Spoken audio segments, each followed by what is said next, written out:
Hello there, dear loving soul. Welcome to this channel where we discuss our universal laws as well as how we can practice more love on a daily basis. Welcome to today's video, which is all going to be about how we can help young persons, i.e. children, teenagers, young adults, to actually figure out what is it that they want to be doing when they grow up. And effectively, the structure of today's video will be very much just like the ones I have done previously on this channel. Part 1 is all about facts. I'll just be delving a little bit more into the subject matter.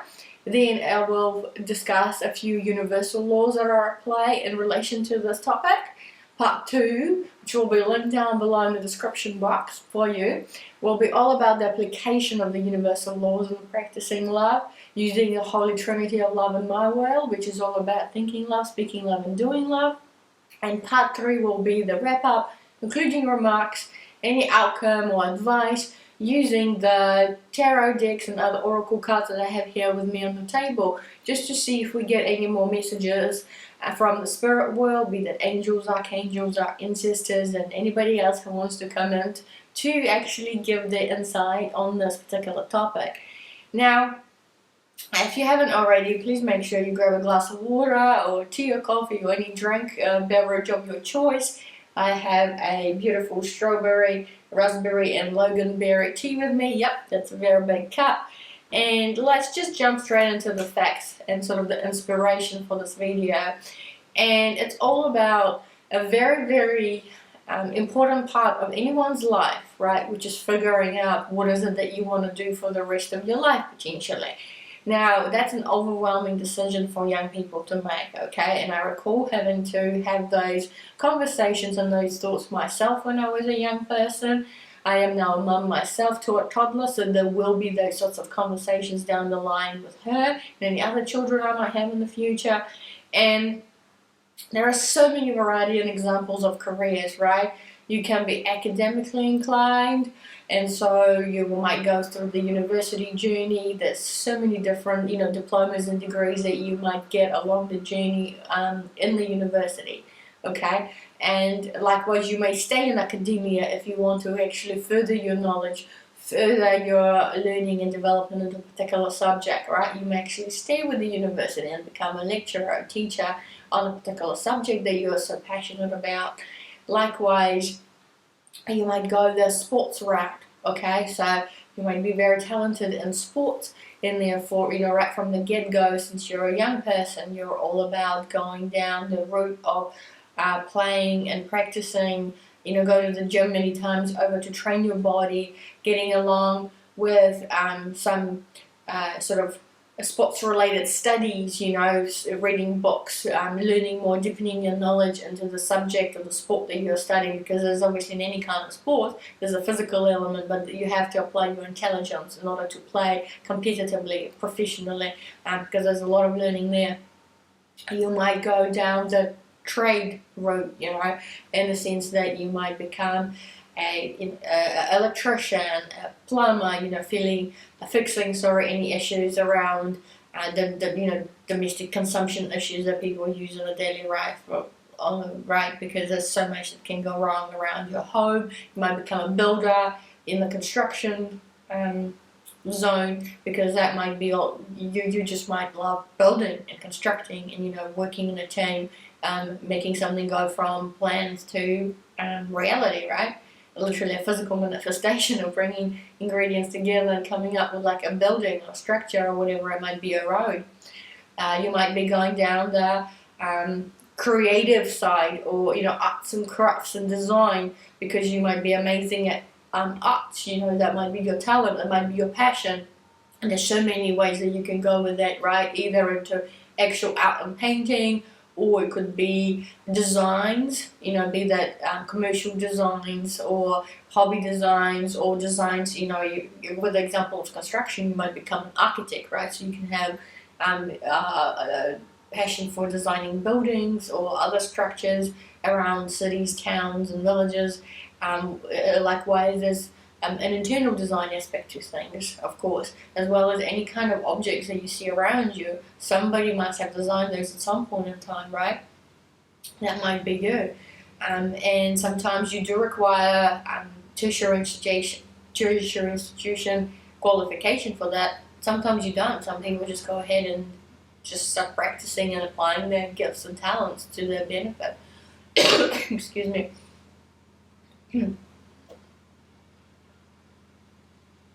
You might be a you might be a musician. So the next thing that came to me, part of being a creative is being able to write music, for instance, if you have a really good ear for something. Apologies for that interruption. I just had a bit of a coughing fit, and so I just will retract my thoughts a little bit. So we were on the subject of being a creative, and the next thing that thoughts that came to my mind is being creative using other forms, including, for instance, music. Right? You might be very fantastic at playing a particular musical instrument, or you might write music and be a lyricist. So you know the words rather than the music, or you might be able to do both because you're extremely gifted in both. And you might be a singer, right? So actually applying your voice, and you might be applying your voice in a variety of ways, including not just singing, but actually speaking, mentoring, coaching, very much being, on the TV or a radio, somewhere where voice is quite important.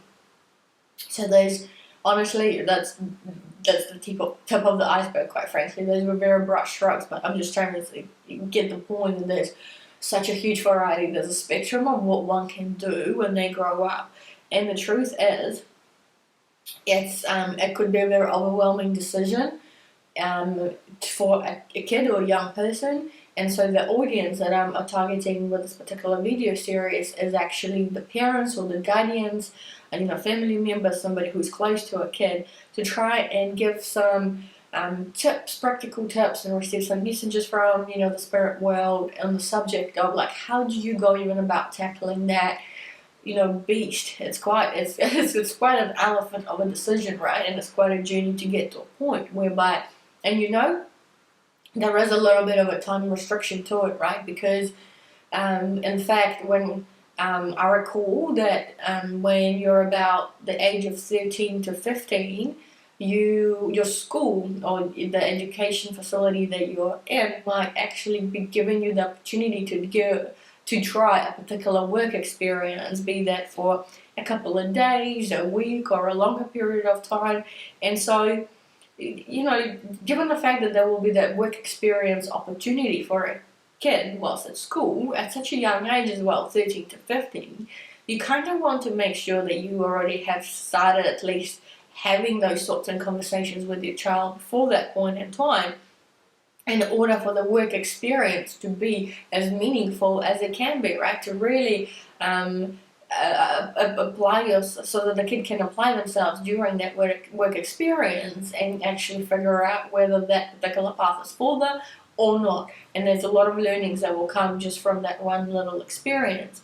And as I mentioned before, it's such an important decision. And look, the truth is that it will be a matter for each person and each family to actually decipher what works for them, how to have the conversations, how to go about considering and thinking the variety of options, what you do and what steps you take, and your journey to figuring out what you might want to do when you grow up is a unique journey, okay? So take this video serious, and any suggestions and tips as a grain of salt, because ultimately the principle applies, which is you know your family best, and you are the most capable individuals in that child's life to be able to figure out what is it that kid needs and what they might want to do in the future, and how you approach that journey. Here are just some suggestions. In this video series we'll be actually trying to delve into a few tips, practical tips as to what can be done.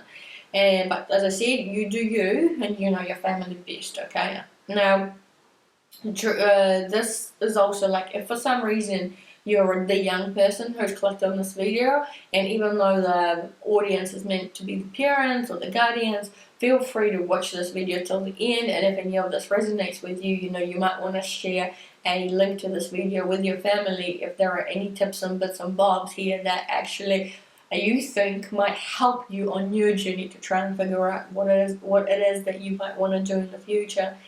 And look, going back to the whole comment that, when you are, between the ages of 13 to 15, the school might actually provide a work experience opportunity. And look, that may change, whichever school you go to. Some schools might not even offer that opportunities. I don't know. Now, that means that you should, perhaps taking the fact that it happens around that time, that's probably a suggestion, right? That the conversations and the thoughts about what a kid might want to do in the future should start at that young age.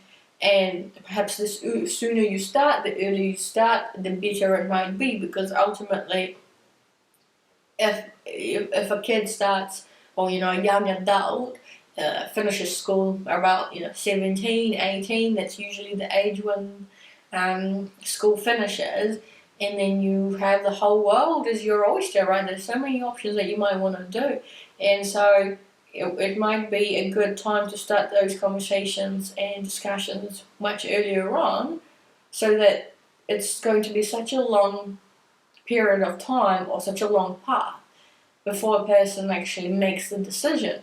But I guess the beauty of that is that it will be a thought through decision when the time comes. If you start earlier, right?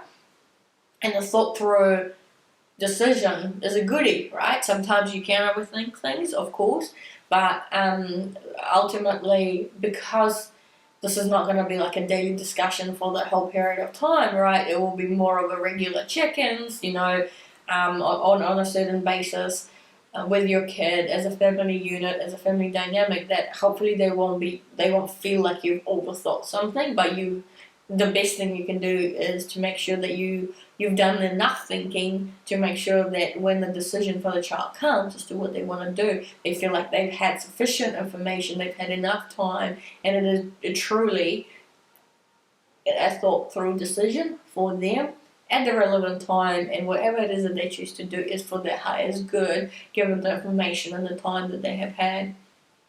So comment down below if you have any particular thoughts on what it is that you did with your children, perhaps, if you've gone through this journey already, what kind of things you have done or said, or how you approach it in conversations when talking to your kids about what they might want to do in the future. Likewise, if you have had your parents or your guardians take you through certain steps, and you can reflect on those, and you're happy to share with us, please do that below. Also, any kind of emojis, family related emojis or job related emojis, whatever resonates with you, feel free to just put them down in the comments box. And I think at this point in time, I might want to just jump into, I think I've done enough on the facts. Hopefully it makes sense what we're going to be talking about today, which is helping children, young persons, start the journey of figuring out what is it that they want to do when they grow up, and how you go about doing that. So with that, I'm just going to get into the universal laws, and we'll chat about the universal laws that apply to this particular topic.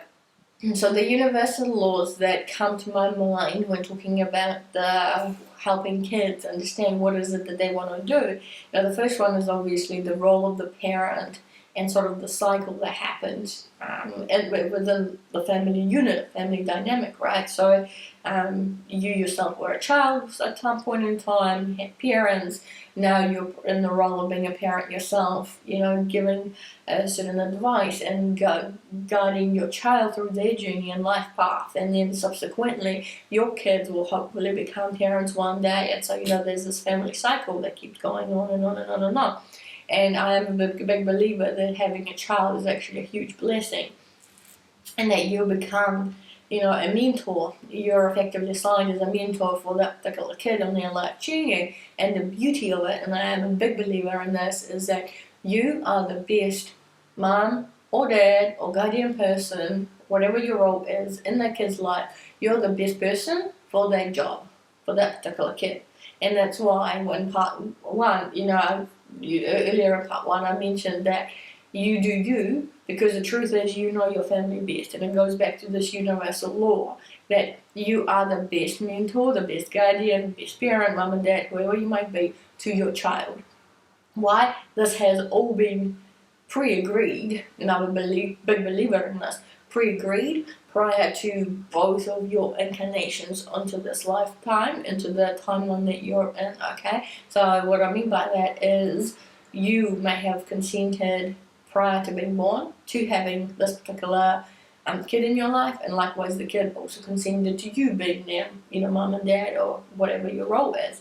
And so you are the best guardian, mentor, parent for this particular lifetime for that child. So trust your intuition, trust that inner voice and your guidance. Do when in trouble, or not in trouble, when you're having any issues or doubts, place your hand on your heart and ask the question in relation to your kid if you're ever in doubt. And trust the instinct, trust the messages, the symbols, whatever might come through, because that's the best guide for you, that's the best advice you'll ever receive. And as I said, you're the best person in that kid's life. So trust any kind of spiritual or otherwise message that comes through, and the response, the answer that you get is most likely the right one for you.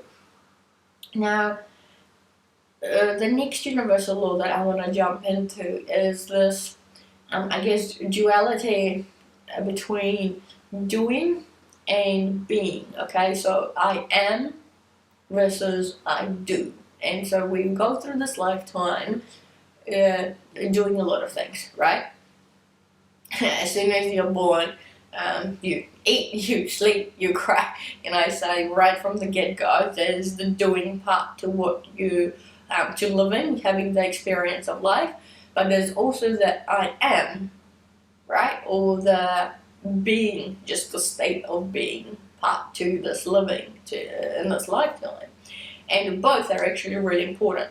And I think as adults, we grow up to become very good at our to-do lists, and we feel like this life is all about, how much can you fit into one day, and the more you tick off things off your list, the better you feel, because it's as if some competitive game as to who can do the most in the lifetime that you're presented. But the balance actually comes from having the I do part with the I am, or the being part, in as much balance as it can be. And the truth is, you might never get perfect balance, and that's alright. But for a consistent period of time, if you can feel like things are in balance between how you feel, how you are, and what you do, that's a pretty magical spot to be in, right? And so why I wanted to bring this up during the universal law is because obviously what you decide to be when you grow up, what you might want to do for your job, and obviously this whole point is about your children making the decision and going through the journey of making the decision, that it's very important not to lose sight of just the doing bit and focusing on the doing and forgetting about all the feelings, the sensations that I am. What do I feel like when I am doing this, or I'm thinking about doing this? How do I feel? What do I feel? What's my physical body telling me? What's my mindset telling me? What are my sensations, my feelings, the good, the bad, and the ugly? And whatever you choose, or whatever your child chooses, is something that should make them happy, right? Ultimately, every parent, I think, loves their child. It's kind of intertwined in our DNA, I suppose, or it's within our code to biologically to even love our child. And you want them to be joyous, excited, happy. And it is very important that whatever it is that they do, they're actually having those feelings and sensations. And remember also that it's, there's something beautiful about universal laws and cycles and patterns, and that things may change over time, things transform, like energy transforms from one state to another. And not to forget that just because your kid may have chosen one path for a certain period of time, that they, for some reason, they have to stick that out until they die, at the expense of their potentially, love, happiness, and joy. So something else that somebody might need to hear them at this point in time is just to recall that, hey, balance between I am, what I feel like, and what I do. And if your child is not actually having those that connection or that belonging or that sense of fulfillment from what they do anymore, and you can actually see them, a little bit of their light actually go down because they're not feeling the love, or they're not feeling the support, not feeling encouraged by what they do, then perhaps there is a bit of an imbalance between the being versus the doing. And it just needs to be considered, okay? And that's really it. And why I want to mention that, probably the flip side of it, is the fear. Something I have heard of in the community quite a lot, growing up, as well as I aware various YouTube videos of people doing this, saying, I quit my 100k plus job for, doing something else, or chasing my dream, or feeling, following my heart. There's a lot of that. And sometimes what I hear a common pattern is people saying, I am fearful, or I was fearful to actually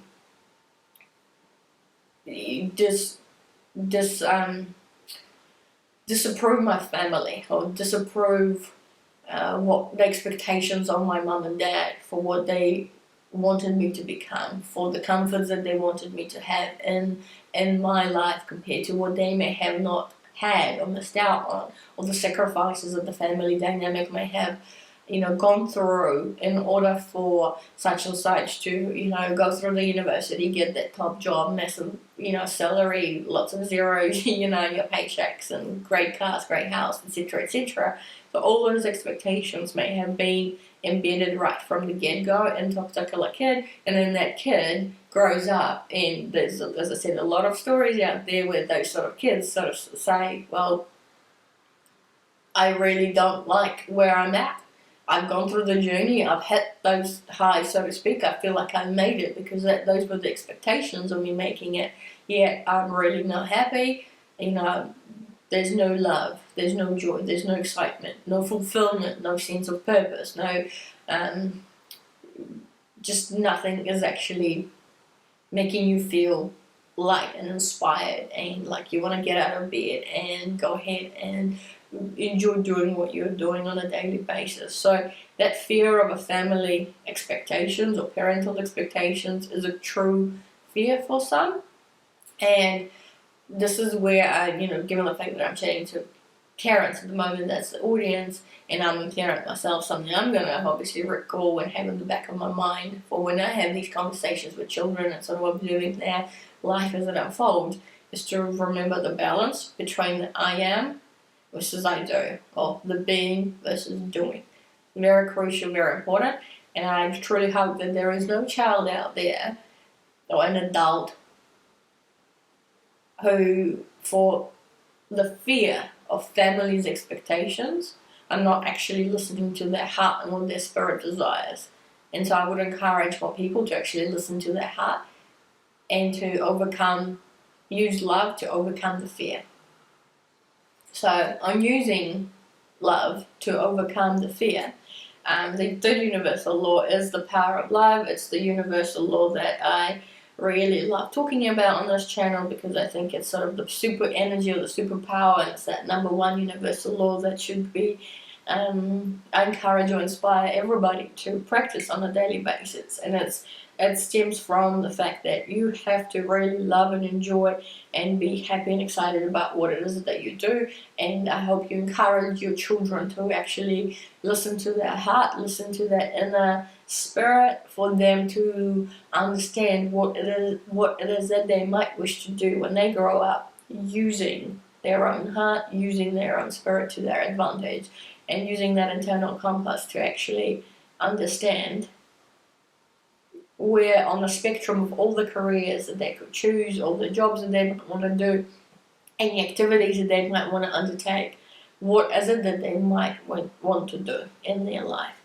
And it has to feel fulfilling for them, it has to have a meaningful impact for their life, and otherwise, what's the point of doing something if it's not bringing you, the flip side, if your child is going to be doing something that's not bringing them joy and happiness and excitement, and it doesn't feel fulfilling, will you as a parent feel like you've done your role to your best ability?